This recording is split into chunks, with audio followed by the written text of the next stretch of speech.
ফ্যাসিবাদের বিরুদ্ধে আমাদেরকে ঐক্যবদ্ধ থাকতে হবে। যেভাবে আমরা ফ্যাসিবাদ বিরোধী গণতান্ত্রিক আন্দোলনে যেই ইস্পাত কঠিন ঐক্য সৃষ্টি হয়েছিল, সেই ঐক্যকে আমাদের ধরে রাখতে হবে, সেই ঐক্যকে শক্তিতে পরিণত করতে হবে এবং সেই ঐক্য নিয়েই আমাদেরকে এগোতে হবে। আমাদের ভিতরে বিতর্ক হবে, তর্ক হবে, বহুমত হবে। আমাদের সেই বহুমত, তর্ক, বিতর্ক, দ্বিমত প্রকাশের জন্য সেই স্বাধীনতাকে আমরা অক্ষুণ্ণ রাখতে হবে। আমরা আমাদের বিরোধিতা করার জন্য আমরা আহ্বান জানাবো আমাদের সকল পক্ষকে, দ্বিমত পোষণ করার জন্য আহ্বান জানাবো, বহুমত আমরা পোষণ করব, কিন্তু স্বৈরাচার এবং ফ্যাসিবাদের প্রশ্নে আমাদেরকে ঐক্যবদ্ধ থাকতে হবে। বাংলাদেশের গণতন্ত্রকে রক্ষা করার জন্য ঐক্যবদ্ধ থাকতে হবে। আমরা যেন এমন আচরণ না করি আমাদের ঐক্যে ফাটল ধরে। আমরা সেই ঐক্যকে ধরে রাখার জন্য, ঐক্যবদ্ধ থাকার জন্য যারা জাতীয় সংসদে প্রতিনিধিত্ব করছেন তাদেরকে এবং সংসদের বাইরে সকল রাজনৈতিক দলকে আহ্বান জানাবো, আসুন আমরা ফ্যাসিবাদ বিরোধী গণতান্ত্রিক ঐক্যকে আরো শক্তিশালী করি এবং এই ঐক্যকে নিয়েই আমরা এগিয়ে যাই। আমরা জাতীয় ঐক্যতে, জাতীয় প্রশ্নে সবসময় যেন ঐক্যবদ্ধ থাকি এবং ফ্যাসিবাদ, আওয়ামী ফ্যাসিস্ট গোষ্ঠীর প্রশ্নে সমগ্র জাতি যেন আমরা ঐক্যবদ্ধ থাকি, এই আহ্বান করব। অন্যথায় দেশি বিদেশি ষড়যন্ত্র থাকবে। এই শেখ হাসিনা আমাদের এই দুর্বলতাকে কাজে লাগিয়ে কোন সময় এই ফ্যাসিবাদী শক্তি প্রত্যাবর্তনের চেষ্টা করবে। সেটা যদি হয়, বাংলাদেশের স্বাধীনতা, সার্বভৌমত্ব, গণতন্ত্র কিছুই আর নিরাপদ থাকবে না। আমরা কি তা চাই? আপনারা বিশ্ববিদ্যালয়ে এমন একটা পরিবেশ বজায় রাখার চেষ্টা করুন যাতে বর্তমানে যে সমস্ত উস্কানি দিচ্ছে সেই উস্কানিতে যেন আপনারা এবং আমাদের ছাত্র বন্ধুরা যেন পা না দেয়। এখন যা চলছে সেটা হচ্ছে উস্কানি। তারা চাচ্ছে পুলিশ যেন তাদেরকে গ্রেফতার করে, তারা চাচ্ছে তাদের উপরে যেন কেউ ক্ষিপ্ত হয়ে হামলা করে। আমরা সেই উস্কানিতে যেন পা না দিই। আমাদের ছাত্র বন্ধুদেরকে আমি আহ্বান জানাবো, তারা অনেক রকমের ফাঁদ পেতেছে, তার মধ্যে এটা একটা ফাঁদ। কোন রকমের উস্কানিতে আমরা পা দেব না। গণতান্ত্রিক চর্চা আমরা অব্যাহত রাখবো।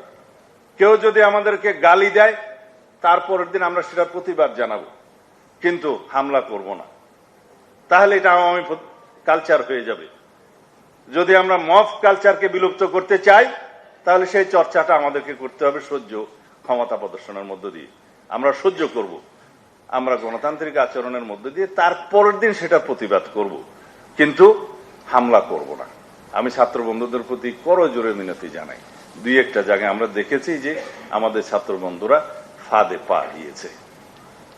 তাদের পাতানো ফাঁদে পা দেয়া যাবে না, কারণ তাদেরকে কোনো না কোনো শক্তি ব্যবহার করছে।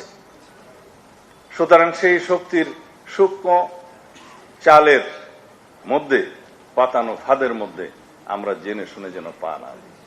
আমরা গণতান্ত্রিক চর্চাকে এগিয়ে নিয়ে যাব।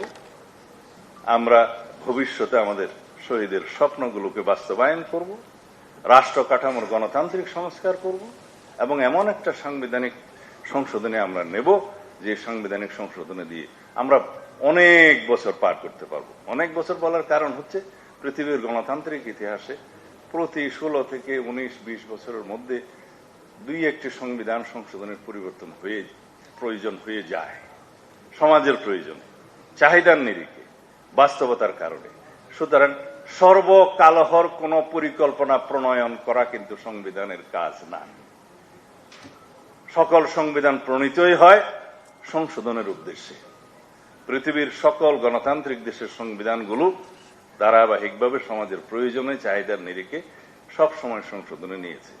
সেই জন্য যারা চেয়েছিল যে এইবারের সংবিধান সংশোধনী তাদের মতো করে হবে এবং আজীবন যেন সেটা পরিবর্তন না হয়, সেরকম একটা বক্তব্য এই কেয়ারটেকার সরকারের সময় ছিল, তখন আমরা বলেছিলাম তাহলে তো আবার একটা গণ অভ্যুত্থান হবে সেই সংবিধান পরিবর্তনের জন্য। সেটা তো আমরা চাই না। আমরা এমন একটা সংশোধনী চাই যে সংশোধনীটা প্রয়োজনের নিরিখে জনগণ আবার রিকনসিডার করতে পারে।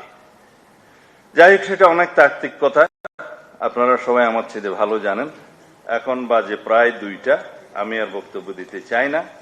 আপনারা সবাই আজকে এখানে এই আয়োজন করার জন্য এবং 2024-এর ছাত্র গণ অভ্যুত্থানের সমস্ত গৌরবময় অর্জনগুলো নিয়ে আলোচনা করার জন্য এখানে সমবেত হয়েছেন। সেই জন্য আপনাদের সবাইকে ধন্যবাদ জানাই। ধন্যবাদ সবাইকে। আসসালামু আলাইকুম।